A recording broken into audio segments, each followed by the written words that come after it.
Deddy Mulyadi dan Sherly Juanda telah memberikan pelajaran penting bagi para kepala daerah di Indonesia tentang bagaimana media sosial bisa menjadi alat yang luar biasa dalam membangun personal branding. Mereka bukan hanya pemimpin yang terlihat kompeten di atas kertas, tetapi juga individu yang berhasil membangun hubungan emosional sekaligus hubungan intelektual dengan masyarakatnya melalui konten-konten yang mereka bagikan. Dengan memahami dinamika media sosial, keduanya menciptakan ruang komunikasi yang tidak hanya menjadi alat informasi, tetapi juga sebagai penghubung antara aspirasi masyarakat dan langkah nyata kepemimpinan mereka. Sebagai Gubernur Jawa Barat dengan latar belakang aktivis, Deddy Mulyadi dikenal dengan gaya komunikasinya yang hangat dan humanis. Ia sering membagikan momen interaksinya dengan masyarakat kecil, memaparkan sisi kemanusiaan dari kepemimpinannya. Apakah semua yang diupload di media sosialnya itu natural? Tentu saja tidak.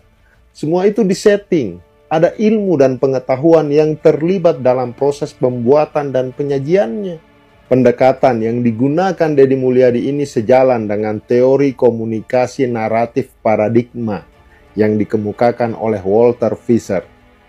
Teori ini mengajarkan bahwa manusia adalah makhluk naratif yang secara alami terhubung melalui cerita. Deddy mampu mengemas masalah sosial yang kompleks dalam narasi yang mudah dipahami, menjadikan dirinya sebagai simbol harapan bagi masyarakat. Video dan konten-kontennya tidak hanya berfungsi sebagai dokumentasi semata, tetapi juga sebagai alat untuk meningkatkan empati dan kepedulian publik terhadap isu-isu yang diangkat. Nah, sementara Sherly Juanda, Gubernur Maluku Utara, memiliki pendekatan yang berbeda tetapi tidak kalah efektif. Kontennya banyak berfokus pada inovasi dan program pembangunan yang berorientasi pada masa depan. Sherly tampak menggunakan teori agenda setting yang menjelaskan bagaimana media mampu membentuk fokus perhatian masyarakat terhadap isu-isu tertentu. Dengan cerdas, dia mengarahkan perhatian publik pada program-program unggulan yang dia jalankan. Ya, seperti pembangunan infrastruktur, pendidikan, kesehatan, dan kesejahteraan sosial.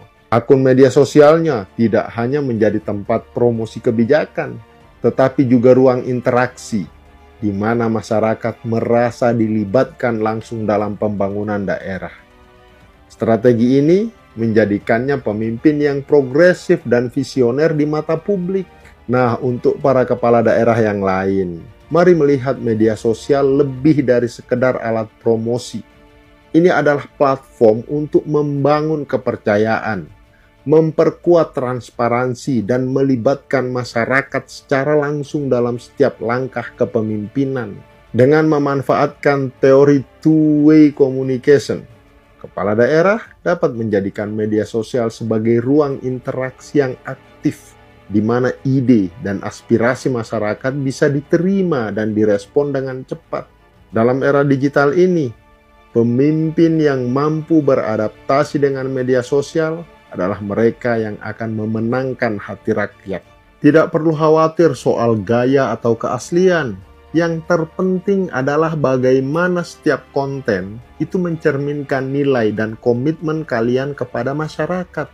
Mulailah dengan membagikan hal-hal yang relevan, seperti keberhasilan program pembangunan, solusi atas isu yang sedang dihadapi, dan sisi personal yang menunjukkan kepedulian kalian.